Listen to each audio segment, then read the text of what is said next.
What's going on, everybody? Tom here with Keto Lifestyle, and today we're going to be making a keto-friendly pancake. Now, the base of these pancakes is actually just cream cheese and almond flour, so some of you may have heard them referred to as cream cheese pancakes. But this recipe is super simple, and I think you guys are going to love it. So to start things off, we're going to use 5 ounces of cream cheese,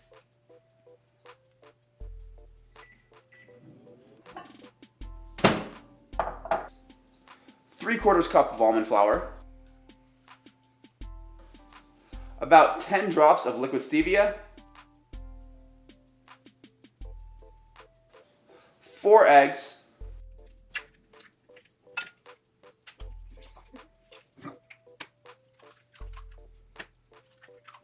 one teaspoon of vanilla extract,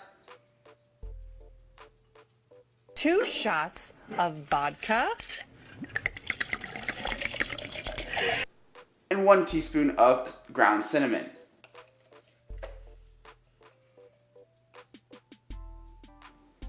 Then we're going to go ahead and combine this in a bowl with our electronic mixer until it becomes like a nice battery consistency.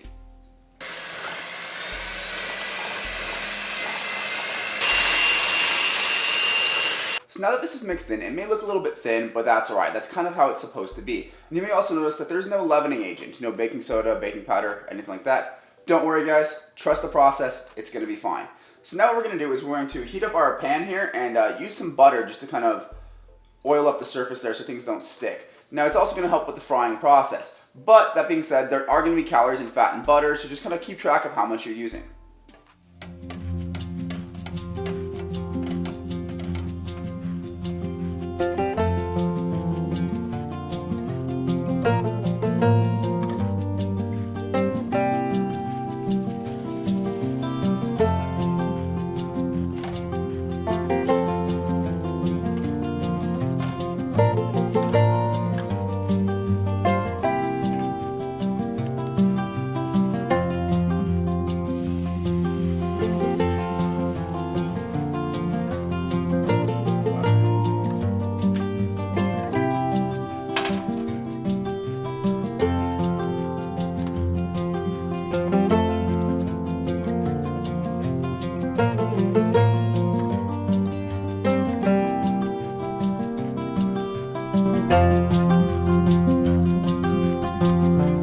Cooked up all the batter and it made about 12 pancakes. There's only 11 here because my cameraman and our woman decided to eat one in the process, and I can't really fire her because I'm dating her.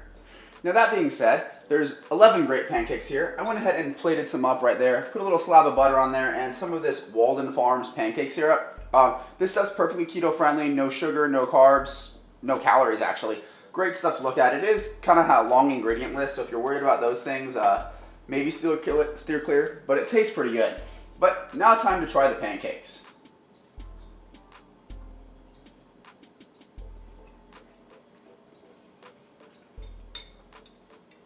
It almost makes you think that you're eating real pancakes. They are a little bit crumblier than a real one.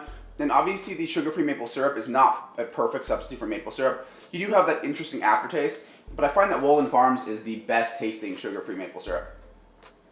But with that, I'm going to close the video. If you guys have not subscribed yet, go and hit the subscribe button because it really does help me out a lot. If you like the video, leave it a like, and if you have any questions or comments, go and leave it in the comment section. With that, I'll see you guys in the next one.